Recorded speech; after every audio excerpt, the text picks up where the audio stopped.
Hey everyone, Ethan here from WordTech, back with another video, and this is going to be a monitor review. This is actually the second monitor review that I've done on the channel, and I'm pretty excited for it overall.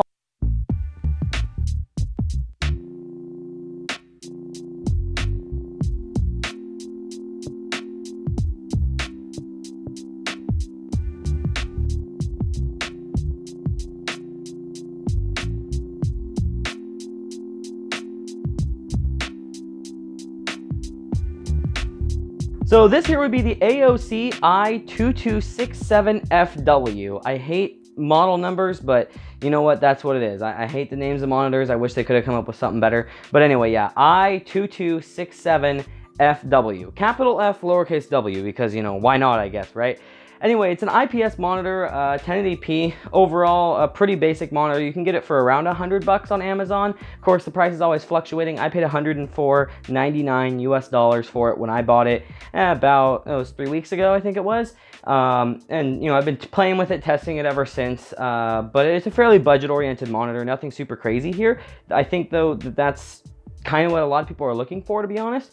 So again, IPS, which is pretty cool to see at that price point. 1920 by 1080, 60 hertz, no FreeSync, no G-Sync, none of that kind of stuff. It is as basic as it gets. It's got a 5 millisecond response time, and it has DVI and VGA ports on the back. No HDMI, please keep that in mind. I made the dumb mistake of just assuming that it had HDMI, because most monitors these days do, and I bought it and forgot that I did not have the right, I have DVI cables, but I didn't have a mini display port to DVI cable, so I couldn't actually use it with this machine here for a couple of days, unfortunately. But yeah, no HDMI there. It's as budget oriented as it gets, which tells you AOC is basically trying to dump as much money into the panel itself as they possibly can. Now it's also got no audio, no speakers, no audio pass-through, nothing. There's a power port, DVI, VGA. That's it. You get nothing else. Super, super basic. Now overall though, when it comes to the actual physical design and appearance of it, I think it looks very appealing for the most part, other than down here, the faux aluminum, brushed aluminum here actually has a little bit of an edge to it that looks kind of funky. I think the brushes weren't set to stop at the right point, and so it's like kind of brushed partway off the edge and partway on the edge, so it does look a little bit weird there. But other than that, it overall looks pretty decent. Of course, you've got these bezels here that look like there's no bezel, but there actually is a pretty good sized bezel. It's just that the glass, or not the glass, the actual panel, the matte coating there goes up and over it. I think it is a good look. I think it does give the appearance of a more streamlined bezel-less display, but just by looking at it with it turned off, when you guys see it in like product pictures and stuff like that, don't expect it to be completely, you know, edge-to-edge display status. It is definitely not that. You've got a good like almost half-inch of bezel here. Nothing terrible, but it's still there, and quarter-inch to half-inch in that range there. But overall, yeah, I think the design looks very good. From the back, there's nothing special. It's more just, it's black, fake brushed aluminum. It's just plastic, and then the base is also fake brushed aluminum that is not, you know, black. It's just standard, you know, silver aluminum color. And then the base stand here is a glossy base, but that's not something you touch very often, so not very many complaints there. And I love that the front of the monitor is not glossy. There is glossy around the edges there that does collect fingerprints on the top and sides, but not that bad, especially because you don't touch those areas too often. Definitely better than my LG 29UM68-P, which has a huge glossy bezel down on the bottom of it. I really prefer this fake brushed aluminum bezel right down here, so definitely something to keep in mind there. But overall, again, it looks good. It's a pretty excellent when it comes to its appearance. Not so much when it comes to build quality. Now, it's not horrible, and it is a $100 monitor, but there is quite a bit of wobble, as you can see there. I am putting very little pressure on this, or if I shake the table, it wobbles back and forth a lot. The side-to-side wobble really isn't too bad, but it does have a lot of back and forth wobble. You will notice it. Now, luckily, I actually use this as my secondary monitor that's on a separate table, because there are two tables behind me. So when I'm using my mouse and keyboard and stuff like that, it doesn't shake at all because it's not on the same table. But if it is on the same table, keep in mind it's going to shake a little bit. Probably not enough to annoy most people, but definitely not as solid as higher end monitors. It's actually less solid than my LG back here, which is a much heavier ultra wide monitor with a not really any thicker stand. So I would have liked to see a little bit better wobble control there from the stand. Now, Other aspects of the build quality, lots of plastic. It does feel pretty cheap. Again, the visuals are nice, and it's all about the panel on this. But yeah, definitely the plastic and stuff, you can tell when you're holding it, when you're picking it up, just by the physical weight of it, honestly. It feels like a pretty cheap monitor, and it is a cheap monitor. Just keep that in mind, that when you're spending $100 on a monitor, you're not getting the best monitor out there. And if you are, you're not getting the best panel out there. And so in my mind, I would definitely take a cheaper built, lower quality, even worse looking, although like I said, this looks pretty great, monitor with a good panel for the same price as, you know, say a really well-built monitor that has a not very nice panel. It's like TN, color accuracy isn't very good. Like, this is something I would actually be comfortable editing on. Not saying I'd recommend it, but saying that the color accuracy is good enough, being IPS and all, that it is actually okay for editing. It wouldn't be a terrible first editing monitor or something like that. I wouldn't use it for any actual color grading, but just basic editing, you're gonna be fine. What you see is pretty close to what you'll actually end up getting, not too crazy far off there. And the ports do feel pretty solid on it. You know, it only has a DVI and a VGA, but they feel pretty solid. They're not really flimsy and stuff like that. So there's a little bit of extra build quality added to those in specific. Everything else feels fairly cheap, but again, $105-ish.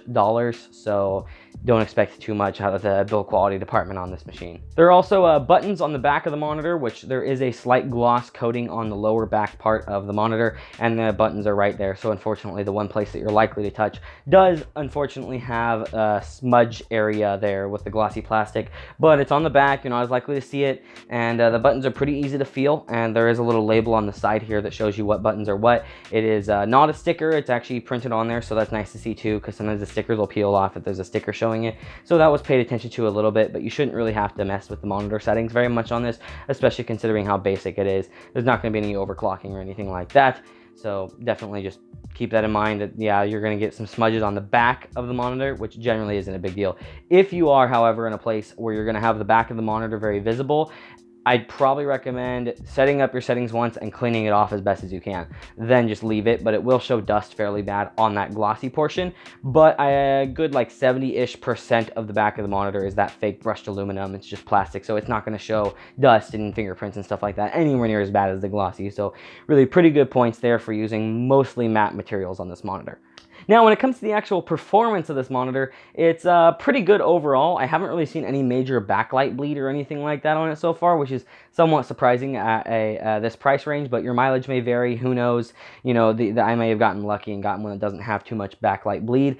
Overall, though, it's 1080p, it's IPS. The response time doesn't feel particularly great, but it's good enough to game on if maybe gaming isn't your primary purpose. I'm generally okay with gaming on higher latency monitors, but some people really would prefer a lower latency monitor. But, not a bad gaming monitor from the get-go, except it's only 60 hertz, which we have a lot that are 75 to 100 hertz out there now. Of course, a lot more expensive, but they are out there now. So 60 hertz is feeling a little bit outdated, maybe not the right term for it, but a lot of things are starting to move beyond that for better fluidity.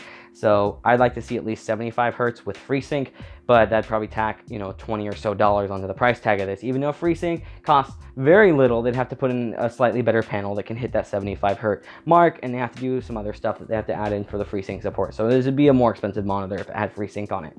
Now, color accuracy, I unfortunately don't have any tools to directly measure the color accuracy, but from my own visual experience, it's not bad. It is fairly comparable to my 29UM68-P over here, which is my primary editing monitor. The color accuracy on that thing is pretty excellent. Again, I don't have anything to test it, but I've been very happy with it, and this isn't too far off. A little bit lower, a little bit more subdued, I'd say, probably a little bit less saturation, but not in a good way. It's not like this is an oversaturated panel.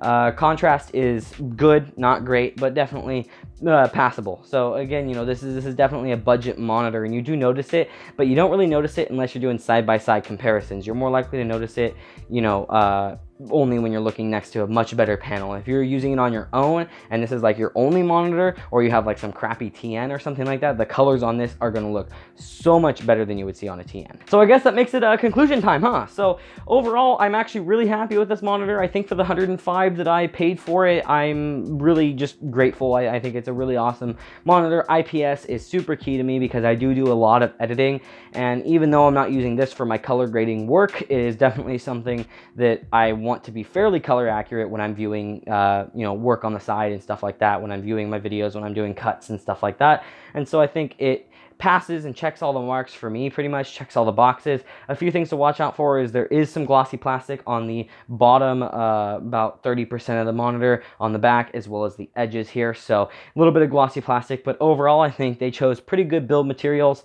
and build quality is average, but when you factor in the price, it leans more towards pretty good. So got to keep in mind $105. If you were comparing this, even something that's like $130, you're probably going to see better build quality, around the same panel quality, but you know, that's what you're paying for, and that extra $30 may or may not be worth it to you. But for a budget IPS panel to do either basic editing on, just a basic monitor used in day-to-day tasks, or gaming, this is definitely something that you should totally check out and just consider if you're trying to spend the least money possible, you're doing a budget build, or you just don't want to spend much money, or as me, a secondary monitor. It is definitely great for that. Hey YouTube, I hope you guys just enjoyed the video that you just watched, but don't forget to like, subscribe, and of course click the little notification thing next to subscribe once you subscribe, so that you don't miss any of our updates. That way you get properly notified every time we upload a video.